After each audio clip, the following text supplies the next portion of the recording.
Bismillahirrahmanirrahim. Assalamualaikum warahmatullahi wabarakatuh. Alhamdulillahirabbil alamin wal 'aqibatu lil muttaqin wal 'udwana illa 'alal zalimin. Asyhadu an la ilaha illallah wahdahu la syarika lah wa asyhadu anna Muhammadan 'abduhu wa rasuluhu la nabiyya ba'dah.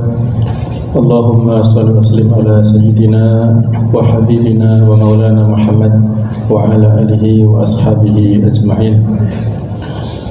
Allahumma inna nas'aluka ilman nafi'a wa na'udzubika min ilmin la yanfa'. Subhanaka la ilma lana illa ma 'allamtana innaka antal alimul hakim wa tub 'alaina innaka antat tawwabur rahim. Amma ba'du, para jamaah, Bapak Ibu sekalian rahimakumullah. Mari kita lanjutkan nanti terkait dengan tafsirul bayan serta hukum-hukumnya. Bagi yang membawa mushaf Al-Quran, monggo bisa dilihat kembali surah Al-Baqarah 270 dan 271. A'udzubillahi minasyaitonirrajim. Wa ma anfaqtum min nafaqatin aw nadartum min nadrin fa innallaha ya'lamu wa ma lidzalimina min ansar. Dan apapun infak yang kamu berikan atau nazar yang kamu janjikan, maka sungguh Allah mengetahuinya. Dan bagi orang zalim tidak ada seorang penolong pun. In tubdu sadaqati fa ni'mahi wa in tukhfuha wa tu'tuha al-fuqara fa huwa khairul lakum wa yukaffiru ankum min sayyi'atikum wallahu bima ta'maluna khabir. Jika kamu menampakkan sedekah-sedekahmu, maka itu baik. Dan jika kamu menyembunyikannya dan memberikannya kepada orang-orang fakir, maka itu lebih baik bagimu dan Allah akan menghapus sebagian kesalahan-kesalahanmu dan Allah Maha teliti terhadap apa yang kamu kerjakan. Ma'asyiral muslimin rahimakumullah. Mari kita bahas tentang at-tafsirul bayan yang sebagaimana disebutkan oleh Syekh Profesor Wahbah Zuhaili. Beliau mengatakan, ma anfaqtum min nafaqatin, apapun yang kalian infakkan, sawaun kanat lillahi aw lirya, apakah ikhlas infak itu semata-mata karena Allah Ta'ala, ataukah ada unsur riyaknya, ingin dilihat oleh orang lain sehingga kita mendapatkan pujian, au kanat mashubatan bil manni awil adha, ataukah infak itu dibarengi dengan menyebut-nyebut ataupun menyakiti kepada objek yang kita beri, awalam tashabihima, ataukah tidak dibarengi dengan dua sikap itu, aw nadartum nadran fi ta'ah, ataukah kalian melakukan nazar dalam hal ketaatan yang disebut dengan wahwa nadru at-tabarrur, itu nazar yang sifatnya ada unsur kebaikan, aw fi maksiyah, ataukah nazar itu berisi tentang kemaksiatan yang disebut dengan wahwa nadhur lijazi wal ghadab, yaitu nazar murka dan kemarahan. Fa innallaha alimun bihi wa mujazin alaihi, maka sesungguhnya Allah Maha mengetahuinya dan nantinya akan membalasnya. In khairan fa khairan, apabila infaknya, nadarnya itu adalah kebaikan, maka balasannya adalah kebaikan. Wa in syarran fa syarrun, apabila nadar ataupun infaknya itu keburukan, maka balasannya adalah keburukan juga. Wa hadza targhibun fil khairi wa tarhibun minasyarri, dan ini adalah motivasi dalam hal kebaikan serta ancaman dari keburukan. Wa ma lidzalimina alladziina dzalamu anfusahum bi an bakhilu bil mal wa lam yatasaddaqu min ansar yansurunahum yaumal qiyamah, dan tidaklah bagi orang-orang yang zalim, orang-orang yang mendolimi diri-diri mereka, yaitu dengan bakhil, pelit, tidak memberikan harta dan juga tidak mengeluarkan sedekah. Orang-orang yang zalim itu tidak ada penolong sama sekali yang memberikan pertolongan kepada mereka pada hari kiamat. Sebagaimana dikuatkan oleh firman Allah di ayat yang lain, ma lidh-dhalimina min hamimi wala syafi'in yuta'. Surat Al-Ghafir ayat yang ke-18. Tidaklah bagi orang-orang yang zalim memiliki teman setia dan juga tidak ada penolong yang diterima pertolongannya. Inilah kalimat yang disampaikan oleh Syekh Wahbah Zuhaili menjelaskan tentang ayat di 270. Wa in tudhiru sadaqati tatawwu bi qasdi hamlin nas ala fi'liha fa ni'ma ma fa'altum. Selanjutnya pada ayat 271-nya beliau menjelaskan, dan jika kalian menampakkan sedekah-sedekah yang sunnah dengan maksud supaya menjadikan orang-orang melakukan seperti itu, maka itu adalah sebaik-baik apa yang kalian kerjakan. Wa in tukhfuha, dan kalaupun kalian menyembunyikannya, walam tu'limu biha ahadan, tidak memberitahukan kepada seorang pun, wa tu'tuhal fuqara, kalian memberikan sedekah tersebut kepada orang-orang fakir, fahuwa khairul lakum, maka itu adalah baik untuk kalian. Bu'dan 'anir riya' wa sum'ah, menjauhi dari riya dan sum'ah. Jadi sedekah yang diberikan dengan cara sembunyi-sembunyi, dengan cara yang tidak dipublish, tidak dipamerkan, tidak diumumkan, maka itu adalah baik untuk kita semuanya karena bisa meminimalisir, menjauhkan kita dari unsur riya dan sum'ahnya. Wa yamhu ankum bisadaqati ba'da dzunubikum, dan Allah Ta'ala menghapuskan dari kalian dengan sedekah itu sebagian dosa-dosa kalian. Li'anna sadaqah la tukaffiru jami'a dzunub aw sayyi'at, karena sedekah ini tidak bisa menghapuskan seluruh dosa ataupun kesalahan.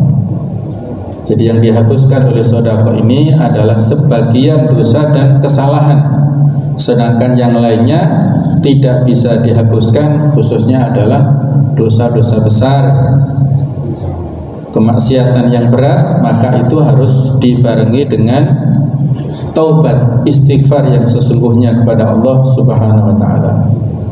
Wallahu khabirun wa basirun bi kulli amalin ta'malunahu, dan Allah itu maha teliti, maha mengetahui dengan apa setiap amalan yang kalian lakukan, wa bi kulli daqaiqil umur, dan mengetahui segala hal-hal yang detail dari segala macam urusan. Fa huwa ya'lamu sirra wa akhfa, Allah maha tahu apapun yang dirahasiakan ataupun yang disembunyikan. Fayujazikum ala a'malikum, maka Allah membalas kepada kalian terhadap amal-amal kalian. Wahdharur riya wal infaq li ghairillah, karenanya hati-hatilah kalian kepada riya dan infak bukan karena Allah atau karena selain Allah. Fala takhfa alaihi niyatukum wal ibda wal ikhfa, maka janganlah atau maka tidaklah tersembunyi dari Allah Ta'ala niat-niat kalian dalam hal menampakkan ataupun menyembunyikan. Semuanya itu ada tulisannya, ada catatannya, dan tidak lepas dari pantauan Allah Subhanahu wa taala. Jemaah sekalian, ini adalah tafsir wal bayan dari Syekh Wahbah Zuhaili, dan selanjutnya nanti kita akan bahas fikul haya wal ahkam, yang mana jemaah sekalian kita diperintahkan dalam berbagai macam ayat ataupun hadis untuk mensedekahkan harta yang kita miliki. Dan kalau kita tidak mampu bersedekah dengan harta, maka tidak perlu khawatir, ada alternatif-alternatif yang bisa kita upayakan. Dalam beberapa riwayat disebutkan bahwasanya Rasulullah SAW memerintahkan kepada para sahabat untuk sedekah tiap harinya, ya. ala kulli muslimin fi kulli yaum shadaqah, kata beliau. Wajib atas setiap muslim untuk bersedekah setiap harinya. Qalu, maka para sahabat bertanya, ya Rasulullah, man yatiqu hadha? Wahai Rasulullah, siapa yang bisa mampu bersedekah setiap hari? Qala, beliau menjawab, inna taslimaka ala rajuli sedekah. Sesungguhnya ucapan salammu kepada seorang muslim yang lain itu bisa dianggap sebagai sedekah. Pada saat ketemu sesama muslim, kita menyapa dan menyampaikan salam, nah itu adalah merupakan sedekah. Wa imatatul adza 'ani thariq sedekah. Menyingkirkan gangguan dari jalan itu adalah sedekah. Apakah duri ataukah paku ataukah ada lubang ditutup atau ada rintangan dihilangkan, maka itu adalah sedekah.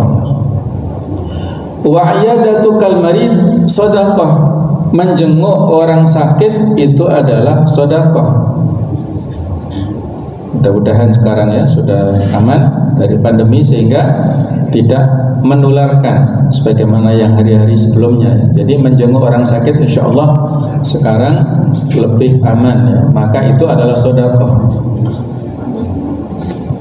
Kemudian wa ighasatuka al-malhuf sedekah, dan pertolonganmu kepada orang yang membutuhkannya itu adalah sedekah. Bahkan dalam hadis yang lain, apabila la an yamshi ahadukum fi hajati akhihi khairun lahu min an ya'takifa fi masjid hadza syahran aw kama qala. Apabila ada seorang di antara kalian yang keluar dari rumahnya untuk membantu keperluan saudaranya, apakah berhasil ataukah tidak itu urusan nanti. Yang penting dia punya etikat membantu urusan saudaranya, maka itu lebih baik fadilahnya daripada beriktikaf di Masjid Nabawi selama 1 bulan. Bisa kita bayangkan ya, susah untuk beriktikaf di sana, apalagi kalau bukan orang asli sana.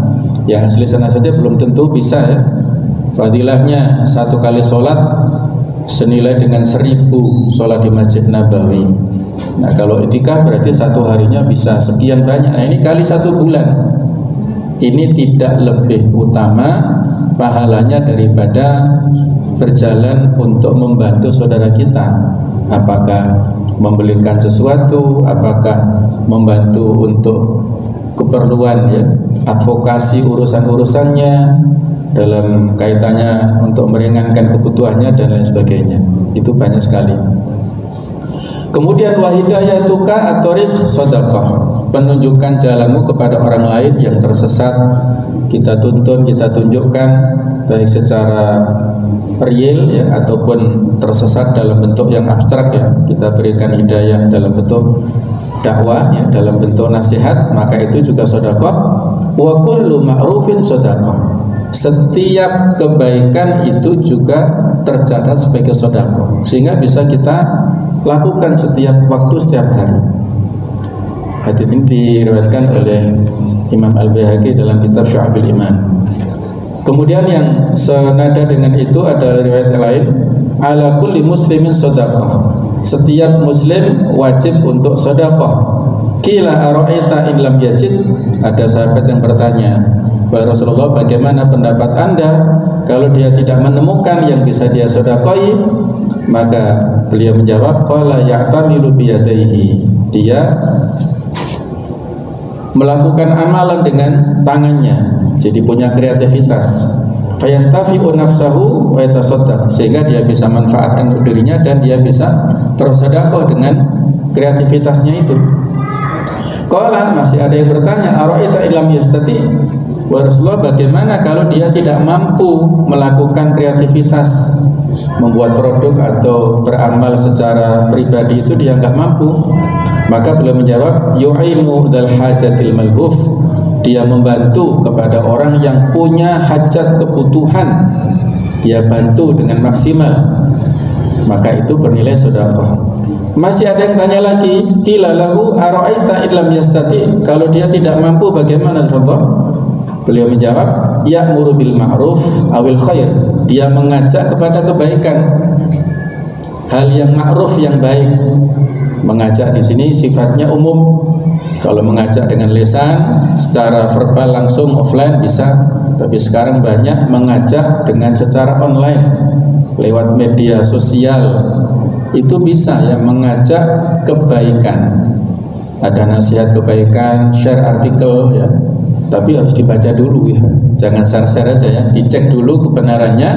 Kalau betul-betul benar, nah, baru kita bagikan. Jangan langsung dibagi, isinya apa nggak tahu. Nah, hanya dilihat judulnya, ini payah ya. Jadi harus dipastikan dulu, dicek benar dan bisa kita terbaca dan termotivasi, maka kita berbagi informasi itu bernilai sedekah. Jadi sedekah jempol ya, sedekah dengan like kalau itu konten kebaikan, ataupun share kalau itu adalah konten kebaikan. Qala ara'aita illam yaf'al, masih ada yang bertanya, kalau dia tidak bisa melakukannya bagaimana ya Rasulullah? Maka qala yumsiku 'ani syarri fa inna sadaqah. Jadi ini minimal adalah menahan diri dari keburukan, maka itu adalah bernilai sedekah. Jadi menahan diri, tadi kan sudah kita sampaikan ya, era sekarang era digital, era online. Kalau kita tidak mampu menyampaikan kalimat-kalimat yang baik, nasihat yang baik, minimal menahan diri, tidak berkata-kata yang menyakitkan hati, mungkin di grup atau mungkin lewat jabrian langsung ya, kita tahan diri. Maka yu'minu billahi wal yawmil akhir falyakul khairan aw liyasmut. Barang siapa yang beriman kepada Allah dan hari akhir, hendaklah dia berkata baik, kalau tidak mampu lebih baik diam. Maka yumsiku 'ani syarri fa inna sadaqah, menahan diri dari keburukan itu adalah bernilai sedekah. Selanjutnya Bapak Ibu sekalian, kita akan teruskan pembahasan fikul hayati awil ahkam, fikih kehidupan atau hukum-hukum. Kanatil arabu taksuru minan nudur. Kata Syekh Muhammad Zuhaili, adalah bangsa Arab dulu itu sering sekali mereka bernazar. Fadzakarallahu ta'ala an-nau'aini, maka Allah menyebutkan dua macam. Ma yaf'aluhul mar'u tabarru'an wa ma yaf'aluhu nadhran, ay bi ilzamihi nafsihi. Jadi Allah menyebutkan dua macam. Apa yang dia lakukan oleh manusia itu tabarru'an, yang sifatnya adalah sukarela, dengan kehendak dirinya pribadi, tidak ada unsur paksaan sama sekali.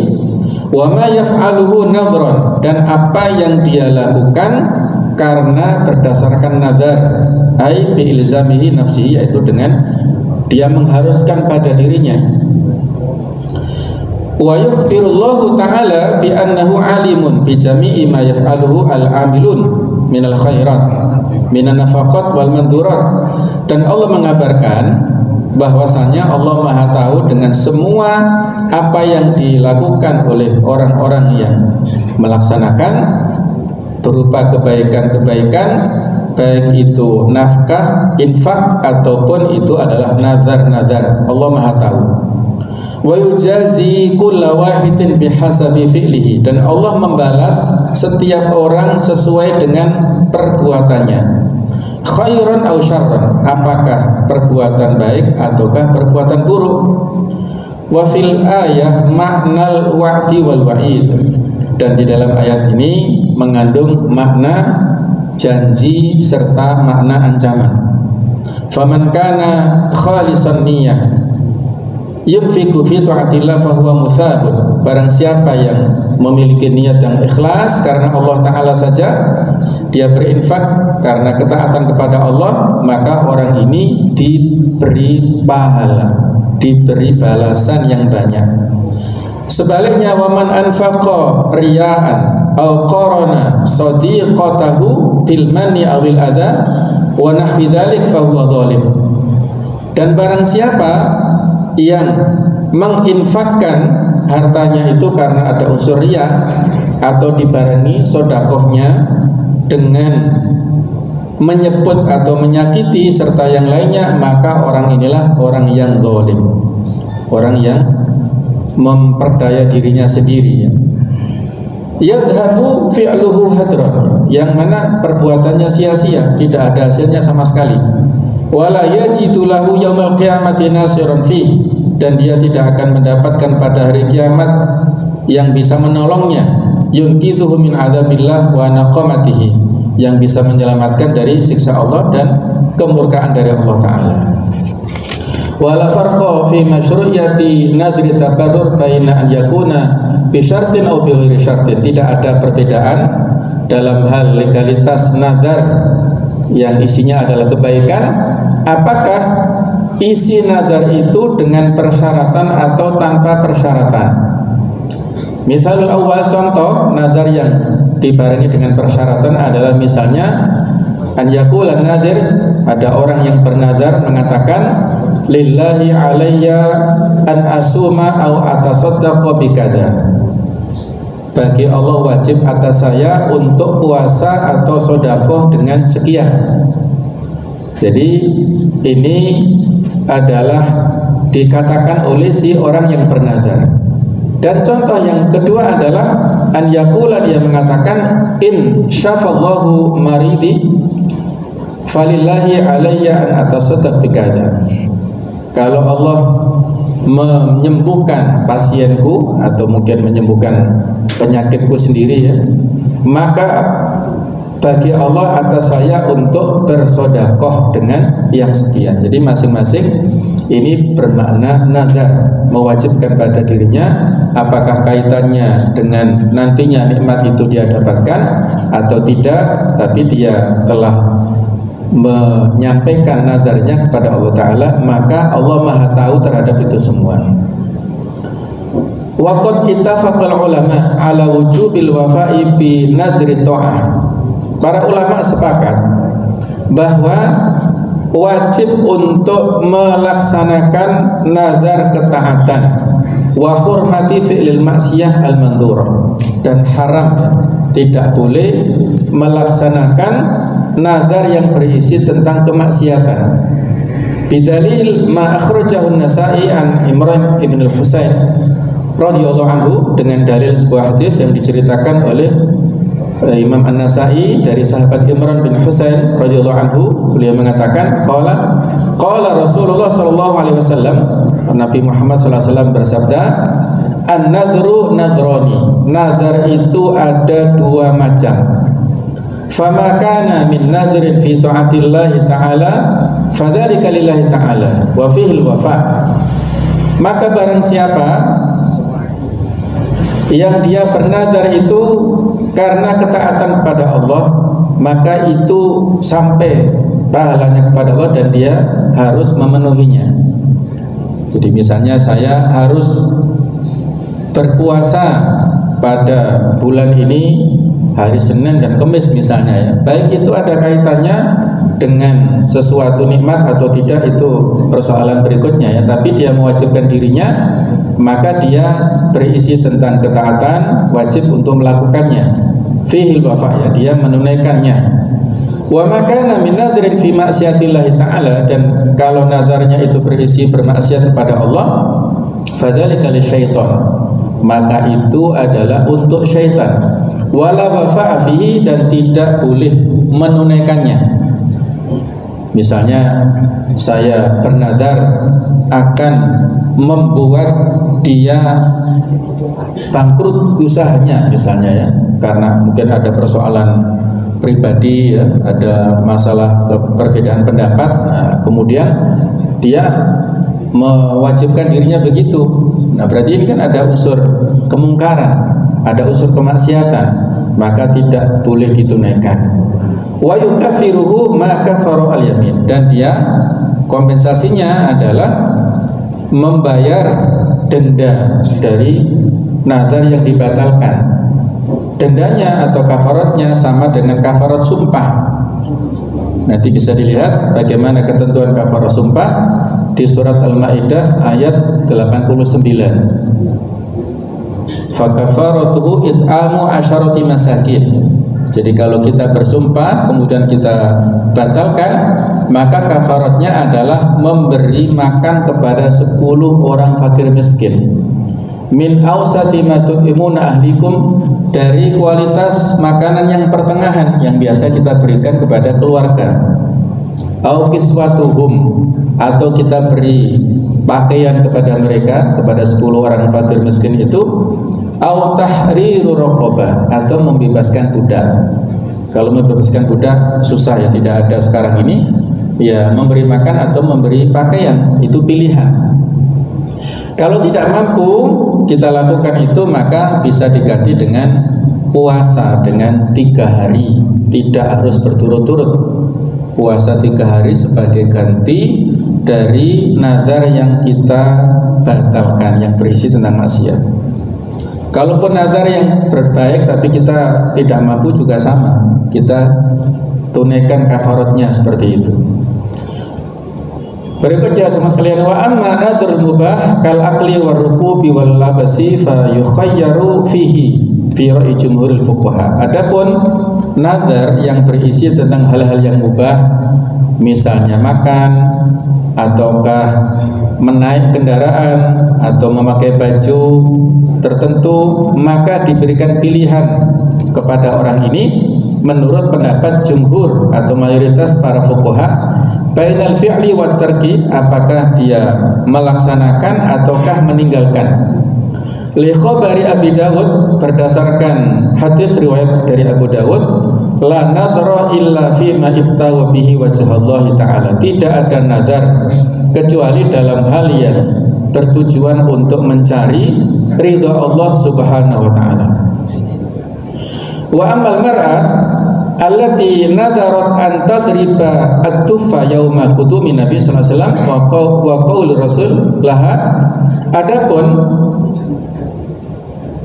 tentang kisah seorang wanita, ada seorang wanita pada zaman dulu bernazar untuk menabuh rebana pada hari kedatangan Nabi Muhammad SAW, serta sabda Nabi Muhammad SAW kepada wanita ini, aufi binadri, tunaikanlah nadarmu, fa inna fi'laha sara minal qurbi, karena sesungguhnya perbuatannya itu menjadi semacam taqarrub yang bisa disebut atau bernilai ibadah. Li sururil muslimina bi kutumihi sallallahu alaihi wasallam, karena kegembiraan kaum muslimin dengan kehadiran Nabi Muhammad sallallahu alaihi wasallam, wa ighadatil kuffar wa irghamil munafikin, membuat marah orang-orang kafir serta membuat geram orang-orang munafik. Jadi jemaah sekalian, telah kita singgung ya tentang masalah nazar ini adalah sebuah ibadah taqarrub kepada Allah Ta'ala, maka harus memiliki manfaat dan itu berisi tentang sebuah amal kebaikan, apakah puasa ataukah sedekah ataukah menolong orang ataukah umroh misalnya atau yang lainnya, monggo sesuai dengan kemampuannya. Nah, kalau amal-amal yang sifatnya mubah, tadi contohnya makan atau contohnya naik kendaraan atau contohnya jalan kaki. Kalau anak saya lulus ujian, saya akan jalan kaki dari Malang sampai Pasuruan, nah, misalnya. Nah, maka ini adalah hal yang mubah. Mau ke Pasuruan, naik bis, naik kendaraan, jalan kaki itu tidak ada nilainya. Maksudnya tidak ada perbedaan dalam hal pahalanya. Nah, maka jangan jadikan itu sebagai taqarrub kepada Allah Ta'ala. Nah, di sini para ulama menyampaikan dibuat semacam pilihan ya para fuqaha, tapi berdasarkan hadis yang sudah pernah saya sampaikan diganti dengan yang lainnya. Dan adapun yang mubah ini di kafarah itu tadi ya, ditunaikan, dihapus ya, diganti dengan kafarat sumpah tadi. Nah, adapun tadi wanita ini bernazar ya, pada saat itu dia akan menabur rebana saat kedatangan Nabi sallallahu alaihi wasallam. Menabur rebana kan dianggap di sini sebuah nilai yang mubah, persoalan muamalah. Tapi kalau dengan itu menjadikan kaum muslimin bergembira, maka idkhalus surur ya, memasukkan kegembiraan kepada saudara kita itu bernilai pahala. tabassumuka fi wajhi akhika shadaqah. Kita tersenyum di hadapan saudara kita itu adalah sedekah. Dan itu jangan kita remehkan ya. La tahqirunna minal ma'rufi syai'an walau an talqa akhaka bi wajhin thalik. Janganlah kita meremehkan kebaikan sepele apapun, sesedikit apapun, walaupun kita bertemu dengan saudara kita dengan wajah yang berseri-seri. Kalau kita ada masalah ketemu saudara, tertawa tersenyum ya, memberikan sambutannya hangat, maka itu separuh masalah hilang ya. Tapi kalau sudah ada masalah di rumah, ke kantor, bertemu dengan teman-teman, wajahnya semakin semerawut ya, kita semakin sumpek nanti. Makanya ada kemaslahatan yang diinginkan yang nantinya justru menjadi hal yang baik min iqtida'in nas, berupa orang-orang mengikutinya, min iqtida'in nas bihi faman tasaddaqa li jihatin amatin aw li masyru'in khairi aw li ayyi amrin amin masalan fala ba'sa min i'lani sadaqatihi aw musyarakatihi wa musahamatihi. Maka barang siapa yang memberikan sedekah untuk kepentingan umum atau untuk proyek kebaikan atau untuk urusan yang lainnya, urusan yang umum yang lainnya, maka boleh, tidak ada masalah untuk diumumkan sedekahnya atau keikutsertaannya ataupun partisipasinya itu litarghibin nas, untuk memberikan motivasi kepada orang-orang, walil iqtida bihi, supaya dia mengikuti apa yang dia lakukan tersebut, waliyakuna at'a litasabuq fil khairat, dan supaya memberikan nuansa musabaqah ya, berlomba-lomba dalam hal kebaikan. Jadi kebaikan itu virus positif yang menular, keburukan juga sama ya. Orang misalnya contoh ya dalam kehidupan sehari-hari, kalau kita misalnya jalan-jalan belum ada yang dituju, mau cari makan di warung mana misalnya ya, maka kita akan berhenti di warung yang sudah ada pembelinya atau yang lebih banyak, karena kita punya kesimpulan kalau warung yang pembelinya banyak berarti murah atau enak. Nah mungkin itu. Kalau sepi berarti semakin sepi. Nah kalau misalnya kita jalan ketika penjual tertentu ya, makanan atau apapun yang sepi, kita datang, itu biasanya ada pembeli kedua, ketiga dan seterusnya. Jadi semacam magnet gitu ya. Nah itulah kita melakukan kebaikan seperti sedekah juga begitu. Misalnya ada proyek pertama-tama baru digagas, belum ada yang menyumbang. Nah, ketika kita punya inisiatif, kita mencantumkan nama, apalagi mungkin dia tokoh dan punya pengaruh, maka orang lain akan berlomba-lomba untuk mengikutinya. Itu tercatat sebagai sunnah hasanah, contoh kebaikan. Man sanna fil Islam sunnah hasanah falahu ajruha wa ajru man amila biha. Orang yang memberi contoh kebaikan, maka dia akan mendapatkan pahala kebaikannya dan pahala orang-orang yang mengikutinya. Nah, jadi itulah pentingnya ya, sebagai untuk mempelopori kebaikan. Wa yu'aqitu at-takhyir ma qalahu Rasulullah sallallahu alaihi wasallam, dan dikuatkan untuk memilih sebagaimana yang disabdakan oleh Nabi sallallahu alaihi wasallam fi ma rawahu Abu Dawud wa Tirmidzi wa Nasa'i, yaitu dari hadis yang diriwayatkan oleh Abu Dawud, At-Tirmidzi dan An-Nasa'i an Uqbah bin Amir wal Hakim an Mu'ad, bahwasanya beliau mengatakan al-jahiru bil Quran kal jahiri bis shadaqah. Orang yang membaca Al-Quran dengan terang-terangan ya, mungkin kalau sekarang itu disetrumkan ke mikrofon misalnya ya, di masjid misalnya, atau menyebutkan secara terang-terangan ya, dia membaca Al-Quran dengan lantang ataupun dengan suara yang bisa didengar oleh orang lain, kal jahiri bis shadaqah, seperti terang-terangan dalam hal sedekah. Wal musirru bil Quran kal musirri bis shadaqah. Orang yang membaca Al-Quran dengan sir atau dengan suara yang tidak nyaring, yang biasa-biasa, yang pelan, itu seperti orang yang merahasiakan sedekahnya. Artinya semuanya baik, sesuai dengan kebutuhan. Ketika dibutuhkan tilawatul Quran dengan suara yang keras, maka itu adalah baik. Tapi kalau tidak dibutuhkan dengan keras dan diperlukan dengan pelan, itu juga lebih baik. Itulah, seperti itulah qiyas dalam hal sedekah. Wa yu'akkidu afdhaliyata al-israr bi shadaqati tatawwu ma dzakarnahu, dan menguatkan tentang keutamaan sedekah dengan secara rahasia dalam hal sedekah tatawwu yang sunnah sebagaimana yang telah kami ceritakan. Wa huwa ma tsabata fi sahihain, yaitu yang diceritakan oleh Bukhari Muslim an Abi Hurairah, dari hadis Abi Hurairah, min hadis as-sab'a alladziina yudhilluhumullahu fi dhillih, hadis 7 orang golongan yang diberikan naungan pada hari kiamat yang tidak ada naungan selain Allah Ta'ala.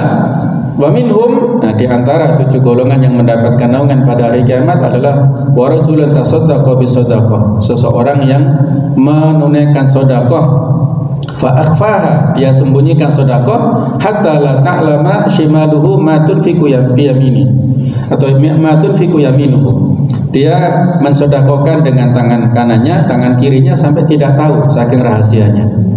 Wa rawa Ahmad wa Ibnu Abi Hatim an Abi Umamah anna Abu Dzar qala, suatu saat Abu Dzar berkata, ya Rasulullah, ayu shadaqati afdal, sedekah jenis apa yang lebih utama?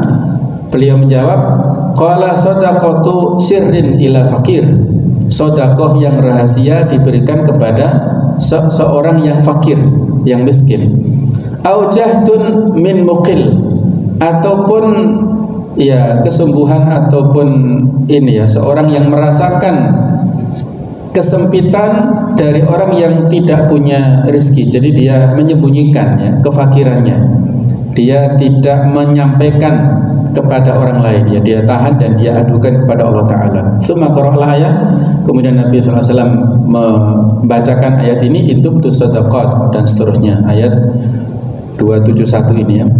Wa rawa at-Tabrani marfu'an, dan Imam at-Tabrani dalam hadis yang marfu' menyampaikan, inna shadaqata sirri tudfi'u ghadabar rabbi, sesungguhnya sedekah yang rahasia bisa memadamkan kemarahan Allah Subhanahu wa taala. Wa dalilu i'lani shadaqah al-mafruḍah, adapun dalil tentang dianjurkan mengumumkan sedekah yang fardu, yang wajib, ma rawa Ibnu Jarir at-Tabari, itu riwayat yang diceritakan oleh Ibnu Jarir at-Tabari dari Abdullah bin Abbas fi tafsir hadhil ayat, tentang tafsir ayat ini. Qala, Abdullah bin Abbas mengatakan, ja'alallahu shadaqata sirri fi tatawwu tafdulu ala niyataha. Ini pendapat Abdullah bin Abbas ya. Allah menjadikan sedekah rahasia dalam hal yang sunnah itu melebihi fadilahnya daripada sedekah yang terang-terangan. Yuqalu, yaitu dikatakan bisa ba'ina di'fan, derajatnya selisihnya adalah 70 kali lipat. Jadi Allah melebihkan sedekah rahasia yang di sedekah tatawwu ya, sedekah yang sunnah yang dirahasiakan melebihi daripada yang dijaharkan, yang diumumkan, itu 70 kali lipat.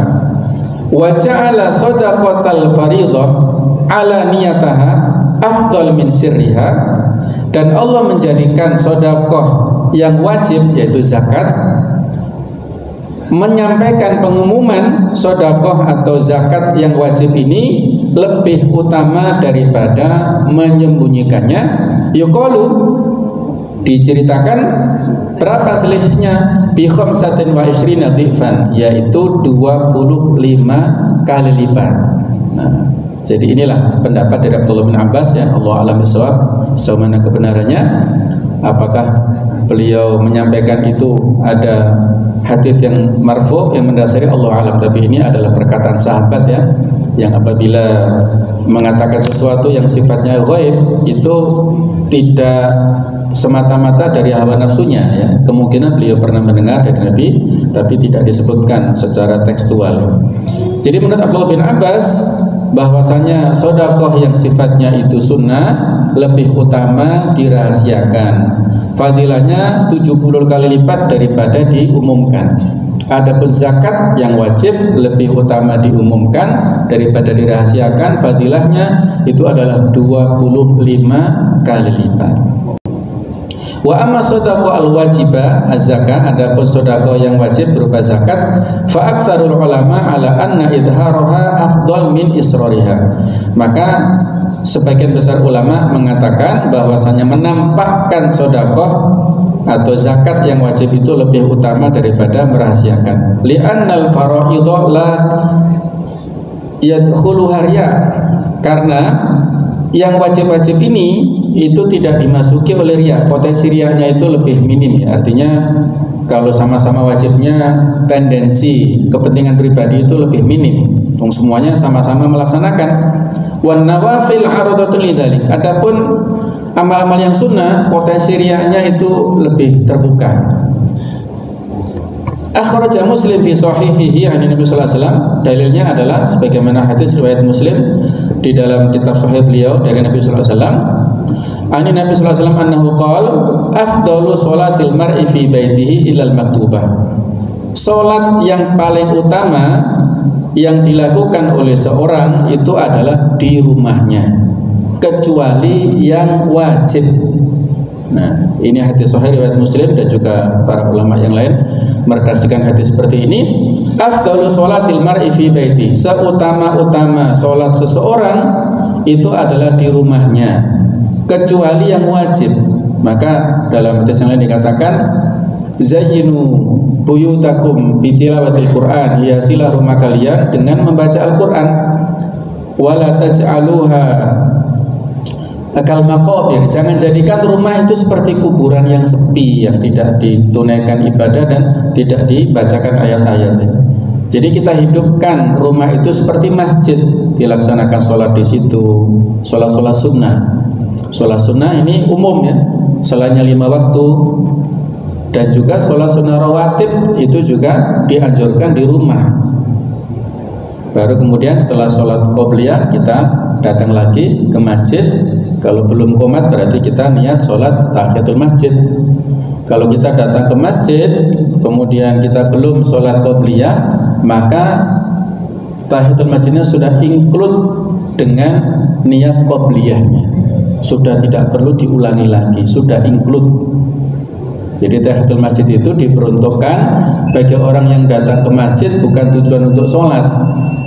Kalau dia bertujuan untuk sholat, maka sudah otomatis gugur kewajiban sholat tahiyatul masjidnya. Karena redaksinya, idza jaa ahadukum al masjid fala yajlis hatta yusalliya rak'ataini. Kalau kalian salah seorang datang ke masjid, maka janganlah duduk terlebih dahulu sebelum sholat 2 rakaat. Itu tahiyatan ya, untuk menghormati masjid.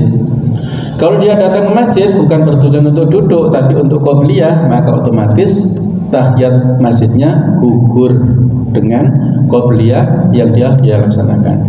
Mungkin ini kelihatannya sepele, tapi kalau dalam kondisi tertentu orang yang tidak memahami bisa menjadi ya fatal. Misalnya ya, kalau dia mepet-mepet datang ke masjid, mungkin nggak ada timernya ya, mungkin masjid di pedesaan. Nah, kemudian misalnya sholat qobliyah subuh ya, sebelum subuh, sebelum jamaah, dia datang lebih dulu untuk niat tahiyatul masjid, ternyata qomat. Nah, berarti kan dia terlewat sholat qobliyah. Maunya dia kebiasaannya sholat lagi qobliyah. Nah, kalau dia memahami hadis itu, maka dia sudah include niat qobliyahnya, sudah include di situ adalah tahiyatul masjidnya, sehingga dia waktunya qobliyah tidak terlewatkan, langsung bisa menunggu untuk sholat jamaah subuhnya. Itulah sedikit ya masalah fikih yang kaitannya dengan ini ya. Jadi sholat sunnah itu dianjurkan untuk dilaksanakan di rumah sebagai syiar di rumah kita, menjadikan rumah kita itu ada nuansa ruhiyah. Wa min huna qila, dan dari sini dikatakan sholatun nafli furoda afdol. Sholat sunnah dilaksanakan dengan sendiri-sendiri itu lebih utama. Wal jama'atu fil fardhi ab'atu anit tuhmah. Sedangkan sholat jamaah di sholat fardu itu jauh daripada tuduhan. Maksudnya kalau kita sholat berjamaah, sholat wajib ya 5 waktu berjamaah itu jauh dari tuduhan. Maksudnya kalau kita menghadirinya berarti kita tidak ada semacam kecurigaan, orang itu kok nggak pernah ke masjid ya padahal sudah haji misalnya ya. Nah, maka kita melaksanakan sholat dengan berjamaah di masjid itu menghindari suudzon sesama kaum muslimin. Bal inna idharul faraid amrun la budda minhu. Bahkan menunjukkan, menampakkan hal yang wajib itu perkara yang harus dilakukan liqamati sya'iriddin, untuk menegakkan syiar-syiar agama, wa fi dilala ala quwwatil Islam, dan di sini menunjukkan kekuatan Islam, kama anna fihi al-akhdhu wal amal bi mabda'il qudwah al-hasanah, sebagaimana di dalamnya itu mengandung unsur kepeloporan ya untuk qudwah hasanah, supaya diikuti oleh orang-orang yang lainnya itu. Inilah sama sekalian ya tentang keterangan daripada ayat-ayat ini, dan masih ada sedikit ya yang belum kita baca. InsyaAllah kita akan lanjutkan sedikit pada kesempatan berikutnya. Mudah-mudahan Allah Ta'ala senantiasa menjaga hati kita semuanya sehingga menjadi hati yang salim, hati yang bersih dari segala macam penyakitnya, dan mudah-mudahan kita istiqomah di jalan kebenaran sampai kita mendapatkan husnul khotimah insyaallah. Amin ya rabbal alamin. Subhanakallahumma bihamdik asyhadu an la ilaha illa anta astaghfiruka wa atubu ilaik. Wassalamualaikum warahmatullahi wabarakatuh.